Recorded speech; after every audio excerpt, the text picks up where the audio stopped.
사랑한다고 많이 표현해주는 것 같은데 왜 상대방은 내 진심을 몰라주는 걸까? 난 최선을 다했는데 왜 관심 없다고 느끼는 거지? 혹시 이런 생각들 해본 적 있으신가요? 안녕하세요. 여러분의 행복한 연애를 응원하는 러브메이커 코치 공간입니다. 연애 초반 서로를 너무 사랑하는데도 자꾸 서운함이 쌓이고 결국 이별로 이어지는 경우가 많습니다. 왜 이런 일이 생기는 걸까요? 심리학자 게리 체프먼은 그의 유명한 책 5가지 사랑의 언어에서 사랑을 표현하고 받아들이는 방식이 사람마다 다르다고 설명합니다. 마치 서로 다른 언어를 사용하는 것처럼 우리는 각자 다른 사랑의 언어로 소통한다는 것이죠. 한 사람은 중국어로 다른 사람은 영어로 대화하려 하면 소통이 어려운 것처럼 사랑의 표현 방식도 서로 다르면 온전히 전달되기가 어렵습니다. 당신은 사랑이 제대로 전달되지 않는다고 느끼시나요? 그것은 당신과 연인이 서로 다른 사랑의 언어를 사용하고 있기 때문일지도 모릅니다. 이 5가지만 알아도 여러분의 연애 만족도는 2배로 높아질 겁니다. 특히 연애를 막 시작했거나 썸을 타고 있는 분들이라면 이 영상이 정말 중요합니다. 이제 막 사랑을 시작한 연인, 간질간질하게 썸을 타고 있는 상대방에게 이 영상을 공유하면서 서로의 사랑의 언어에 대해서 얘기해보는 건 어떨까요? 미래의 오해를 미리 방지하고 더 깊은 관계로 발전하는데 큰 도움이 될 겁니다. 오늘은 연애 초반에 꼭 알아야 할 5가지 사랑의 언어에 대해 알려드리려고 합니다. 끝까지 보시고 나와 내 연인은 어떤 유형일지 생각해보세요. 첫 번째 사랑의 언어는 바로 행동 언어형입니다. 말보다 행동이 중요한 거죠. 이 유형의 사람들은 말이 아닌 배려와 행동에서 진정한 사랑을 느낍니다. 말로만 하지 말고 직접 보여줘 라는 마음을 가진 사람이에요. 작은 행동에도 크게 감동하는 특징이 있습니다. 연인이 이런 유형이라면 어떻게 해야 할까요? 사랑해, 너무 좋아해 라고 말만 하면서 정작 행동으로는 아무것도 보여주지 않는 경우죠. 오늘 진짜 힘들었어 라는 메시지에 힘내, 사랑해 라고만 답하고 아무런 도움도 주지 않으면 행동 언어형 연인은 정말 나를 사랑하는 걸까? 하고 의심하게 됩니다. 바쁜 연인을 위해 따뜻한 커피 한 잔 챙겨주며 오늘 날씨가 추워서 커피 한 잔 가져왔어. 조금이라도 힘내길 바래? 라고 말해주세요.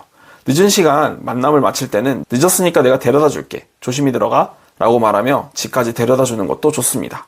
이런 작은 행동들이 행동 언어형 연인에게는 큰 사랑으로 느껴집니다. 정말 나를 위해 노력하는구나 라는 믿음이 생기고 서로를 더 배려하고 존중하는 관계가 됩니다. 행동 언어형 연인에게는 말보다 행동이 중요합니다. 작은 배려 하나가 100마디 사랑한다는 말보다 더 큰 힘을 가질 수 있다는 걸 기억하세요. 두 번째 사랑의 언어는 신체적 접촉 언어형입니다. 손을 잡고 있을 때 가장 안정감을 느낀다. 이 유형의 사람들은 말이나 선물보다 스킨십에서 사랑을 가장 크게 느낍니다. 포옹하기, 손잡기, 가벼운 터치와 같은 신체적 접촉이 매우 중요하죠.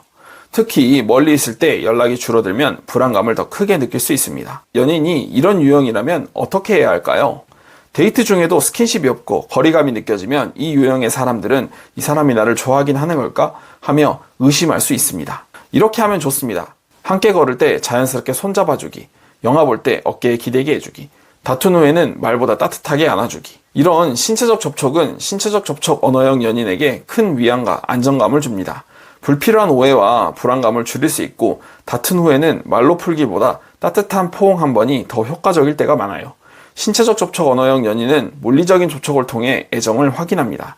단순한 스킨십도 연인에게 내가 여기 있어, 널 사랑해 라는 큰 메시지가 될 수 있어요. 세 번째 사랑의 언어는 선물 언어형입니다. 비싼 게 아니라 내가 나를 생각하고 준비했다는 게 중요해. 이 유형은 선물 자체보다 선물에 담긴 의미를 더 중요하게 생각합니다. 사소한 기념일이라도 챙기면 크게 감동하죠. 중요한 것은 비싼 선물이 아니라 날 생각한 흔적이 담겨 있느냐입니다.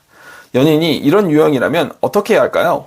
선물인데, 생일인데 선물 같은 거 필요 없지? 하면 그냥 넘어가지 마세요.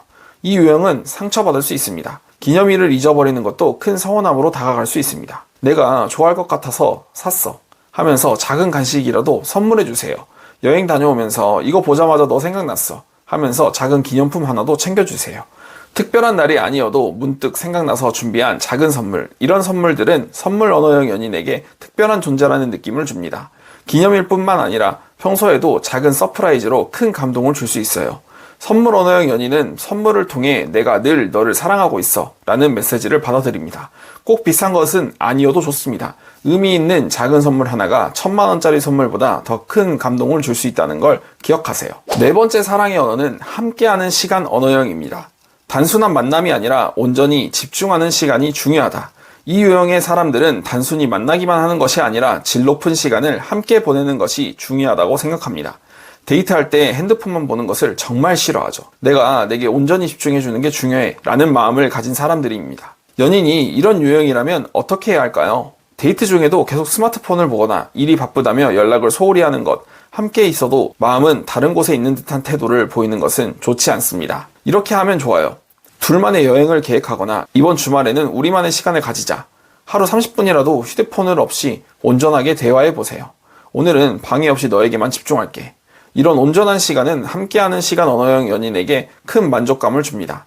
연애 초반의 설렘을 오래 유지할 수 있고 작은 이벤트, 단둘이 하는 산책, 홈카페 데이트 등 강한 인상을 남길 수 있습니다. 함께하는 시간 언어형 연인은 단순한 만남이 아니라 온전히 함께하는 시간을 중요하게 여깁니다. 대화에 집중하고 함께하는 순간을 더 의미 있게 만들어 보세요. 마지막 5번째 사랑의 언어는 인정하는 말 언어형입니다. 사랑해, 고마워 라는 말이 큰 힘이 된다. 이 유형의 사람들은 사랑을 말로 확인하고 싶어 합니다. 칭찬과 애정 표현이 중요한 사람들이죠. 너 없으면 안 돼 같은 말 한마디가 큰 힘이 되는 유형입니다. 연인이 이런 유형이라면 어떻게 해야 할까요? 난 내가 얼마나 소중한지 말 안 해도 알 거라고 생각했어. 이런 태도는 인정하는 말 언어형 연인에게 큰 서운함을 줄 수 있습니다. 이렇게 하면 좋아요. 너랑 함께 있으면 정말 행복해. 오늘 또 너무 멋져 보여. 내가 내 옆에 있어서 너무 좋아. 내가 내 옆에 있어 주어서 정말 고마워. 이런 애정 표현을 말로 자주 하면 인정하는 말 언어형 연인의 만족도가 높아집니다. 싸움 후 사과할 때도 미안해, 너를 정말 사랑해 같은 직접적인 표현이 효과적입니다. 인정하는 말 언어형 연인은 말 한마디에도 행복해지지만 반대로 부정적인 말에도 상처를 받을 수 있습니다. 비판보다는 긍정적인 피드백을 주도록 하고 애정 표현을 자주 해주세요. 지금까지 5가지 사랑의 언어에 대해 알아보았는데요. 여러분은 어떤 사랑의 언어를 가지고 계신가요? 그리고 여러분의 연인은 어떤 사랑의 언어를 가지고 있을까요? 중요한 것은 서로의 사랑의 언어를 이해하고 맞춰가는 노력입니다. 내가 표현하는 방식과 상대방이 받아들이는 방식이 다를 수 있다는 걸 기억하세요. 혹시 연애를 막 시작하셨거나 썸을 타고 계시다면 이 영상을 상대방과 함께 보세요. 나는 이런 방식으로 사랑을 표현하고 싶어. 나는 이런 방식으로 사랑을 받고 싶어. 라고 솔직하게 이야기 나누는 것이 좋은 시작이 될 수 있습니다. 이렇게 서로의 사랑의 언어를 미리 알고 소통한다면 앞으로 생길 수 있는 많은 오해와 다툼을 예방할 수 있습니다. 어쩌면 이 대화가 여러분의 오랜 연애의 시작점이 될 수도 있습니다. 그리고 더 정확히 알고 싶다면 더보기란에 댓글 링크에 있는 사랑의 언어 테스트를 연인과 함께 해보세요. 이 영상이 여러분들의 행복한 연애에 도움이 되셨으면 좋겠습니다. 오늘 영상이 도움이 되셨다면 구독, 좋아요, 알림 설정 잊지 마세요. 그리고 댓글에 여러분의 사랑의 언어가 무엇인지 공유해주세요. 여러분의 행복한 연애를 응원합니다. 그럼 다음에 봐요.